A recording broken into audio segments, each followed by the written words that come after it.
La Coupe Davis se joue à Yaoundé, la plus prestigieuse des compétitions internationales annuelles de tennis masculin par équipe. La Davis Cup est une compétition d'envergure mondiale.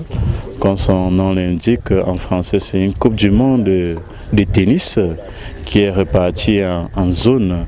Certainement, les gens vont se poser la question que Coupe du monde de tennis, est-ce que ce sera les Nadal, est-ce que ce sera les Federer? Non, ce n'est pas de ça qu'il s'agit ici. La Coupe Davis est répartie en zones. Donc, il y a la zone 4, il y a la zone 3, il y a la zone 2, il y a la zone 1 et maintenant il y a la zone mondiale où nous retrouvons les Nadal et les Federer. Des équipes qui sont en compétition en ce moment, nous avons 8 équipes, notamment le Burundi, l'Éthiopie, le Gabon, l'île Maurice, le Ghana, le Nigeria et le Sénégal. La Coupe Davis se distingue des autres compétitions de tennis par des éléments précis. Ça concerne uniquement les nations. Chaque joueur ne vient pas jouer individuellement, il se joue en équipe.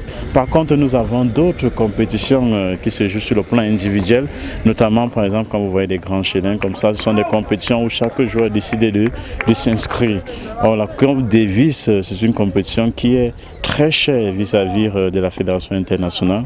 C'est un sentiment de satisfaction déjà. Il y a des très beaux matchs sur le plan organisationnel, la cérémonie d'ouverture s'est bien passée, les joueurs se sentent bien. Les compétitions se jouent à Yaoundé au complexe Mundi, situé en périphérie. Ici, le Sénégal est sur la bonne voie de jouer la finale. Nous, on n'a pas joué la Coupe Davis pendant 15 ans. Donc on est revenu l'année dernière avec cette équipe au Congo, où on avait joué contre le Cameroun et le Nigeria d'ailleurs. Donc on avait perdu, je dirais, contre le Cameroun, mais on a pris une belle revanche hier. En fait, on se positionne comme une équipe qui se place dans le moyen et le long terme. Et pour le moment, je pense qu'on a un bon niveau d'équipe. Bon, il est difficile de parler de chance parce que c'est tous les jours qu'il y a un match. Hier, on a pu battre le pays organisateur et qui était tête de poule en 2 matchs en simple. Le match en double a été très disputé. Là, on vient de gagner le premier simple du match contre le Ghana. Donc là, c'est le deuxième match en simple. Si jamais on le passe, ça nous donne une bonne chance d'aller en finale. Le Cameroun, pays organisateur, se bat tant bien que mal. La victoire du joueur Valentin Okala a été suivie de trop près.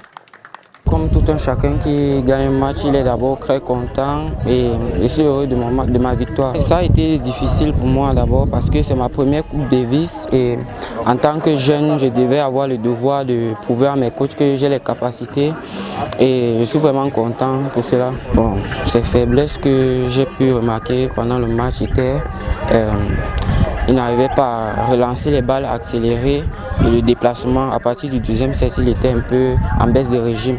Et c'est là où j'ai continué à mettre un peu plus d'endurance dans le match.